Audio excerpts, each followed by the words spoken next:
Hello everybody, welcome to series 1 of It's Bandit O'Clock. This series of videos used to be on another YouTube channel, but now we've got it on the classicmotorbikes.net channel. If you're new here, welcome, hope you enjoy the videos, and if you've watched any of our other series of videos, welcome as well. I hope you enjoy seeing the first series. We filmed this quite a while ago and it was our first go at making a series of videos, so the quality of the video might not be there, but I hope you enjoy it anyway. This is the journey of buying my current Bandit 1200. Don't forget to leave us a comment and tell us what you think about the videos and how you think we did. If you could give us a subscribe and hit the bell icon, you'll get a notification every time we do an upload. Finally, I'd just like to thank some of the sponsors that helped us with series 1. The guys at Moto, Max Torque cans for the exhaust system, ABBA for the skylift, Suzuki Vintage Parts for some of the genuine parts on the bike, Mad for Bikes for our consumables, Wheels Motorcycles in Peterborough for some other parts as well, and Ven Hill for the brake lines. Series 1 of It's Bandit O'Clock will be uploaded on Wednesday evenings at 9 PM. So, let's watch the video. Hello everybody, welcome to part 17 of the Suzuki Bandit project.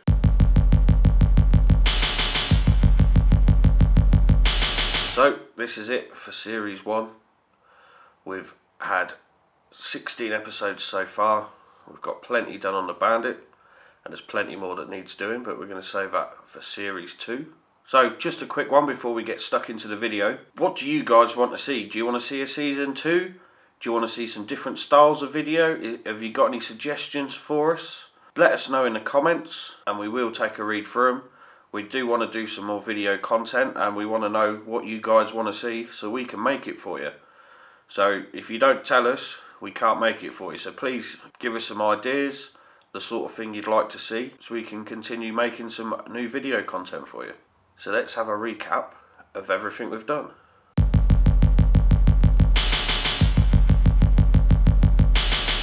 So in part 3 we rebuilt the carbs with a carb rebuild kit from Moto as it was running a bit rough.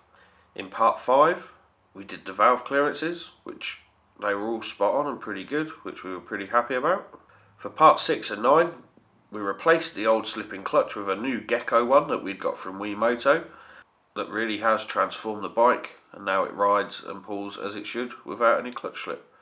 So for part 7, we replaced the service items. We put a genuine air filter on, genuine oil filter and some butylene oil. I'd been told when I purchased the bike it had been serviced, but I just wanted to do it for my own peace of mind, and I'm really glad I did. So for part 8, I was outside of the workshop. I took a trip up north to Max Torque cans in Brusco. I can never pronounce it right. Up north, I went to get a full system that Max Torque cans have just started making for the Bandit 1200s with a link pipe and end can that I'm really happy with. It's made really good horsepower on the dyno as well, which I'm super happy with. It's got good mid-range. The top end BHP is really good as well, so I'm really happy with the exhaust system, what it looks like, what it sounds like, and how it makes it run. So big thumbs up, Martin, thank you very much. Part 10, after doing the valve clearances, I realised that the standard cam chain tensioner had gone all the way to the end of its adjustment. So, just to get me through the summer so I can keep riding the bike, I put a manual cam chain tensioner in there, just so I could do it and stop the rattle, and it has made a hell of a difference to how the bike runs. It really does make it much better, so I'm glad I got that from our favourite auction internet site, and that's one of those things that I wasn't expecting to do, but I'm glad I did it.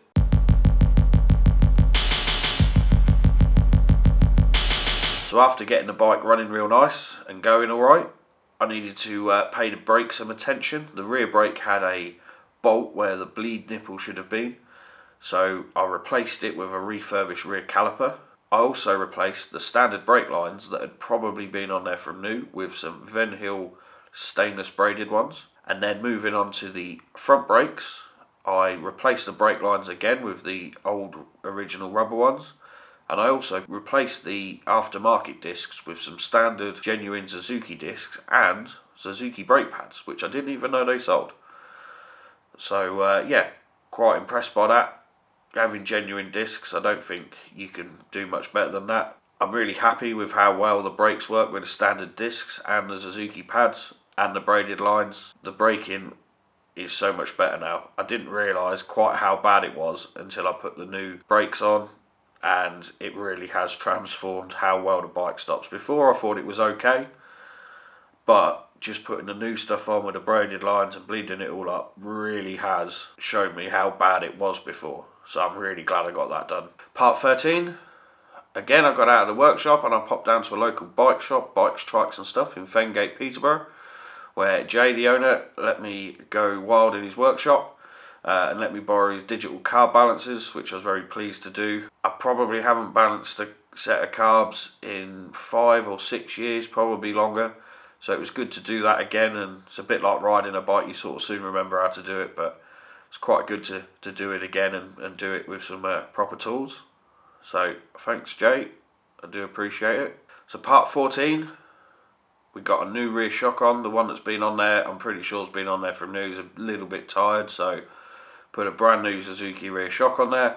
Even though the old shock looked perfectly serviceable, putting the new one on there, you can definitely tell how it's lost its performance over the years, and I am glad that we've got that new one on there, so it handles how it should. Part 15, another one we went to Wiimoto for. We got a DID chain and some JT sprockets. Got some different size sprockets so I can play with the gearing a little bit, depending on if I'm doing some long journeys or if I'm doing some track days or doing some drag racing. I've got some different options there. Put that on. One of the things when I bought the bike, I thought the chain was on its last legs, which it was. So I'm really glad that's replaced. Getting that on there, lining it up. The previous owner had changed the gearing and changed the length of the chain, so just to get the standard length back on there with the sprockets I'm happy with in the end.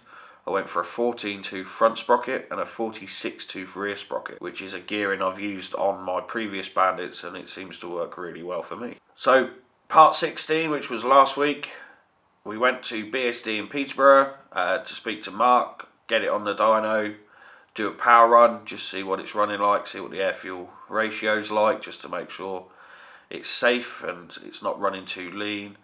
And I was pleasantly surprised with the power output. I was sort of hoping to get over 100 horsepower, as it seemed like the engine was possibly a bit tired and it had a hard life, but turns out that it's actually making really good horsepower, so really happy with that. The gearbox whine that I've mentioned in the past, Mark just confirmed that for me, does sound a bit like a supercharger, so I'm going to look at replacing the bearings in the gearbox in season 2.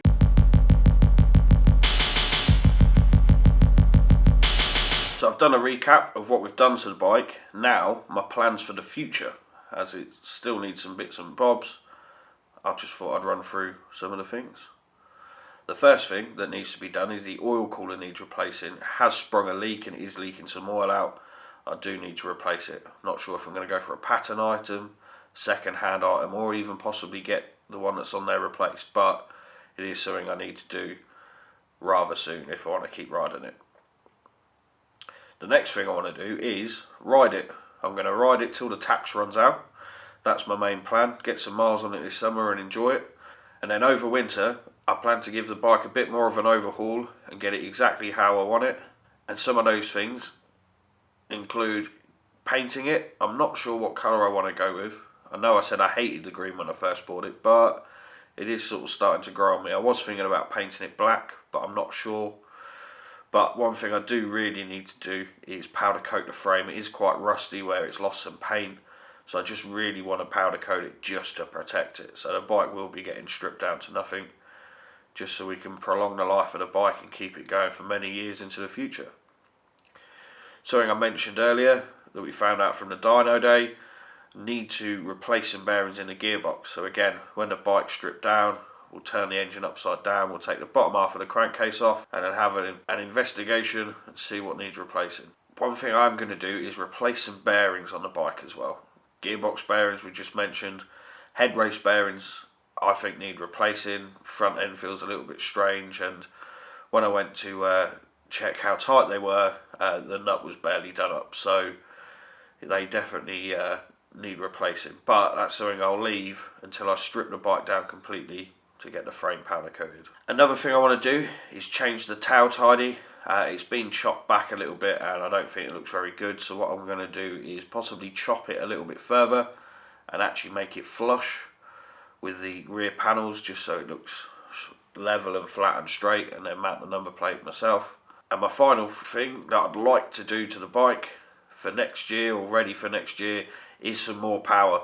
I know I've just dynoed it and it's made good horsepower on the dyno, but I just feel like I could do with a little bit more. So I'm going to look into the different tuning options available and see where we go with that. It could be an interesting path to go down. And finally, I'd like to see if you have any suggestions. Have you got any ideas you think I should do to the bike?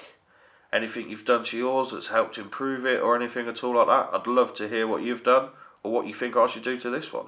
So that's going to be it for part 17 of the Suzuki Bandit project. That's the end of series 1. As I said near the start of the video, please let us know if there's some videos you want us to make or do.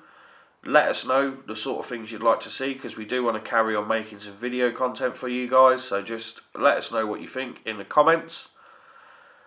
So yeah, it might be a little while until I see you, but we'll see you later.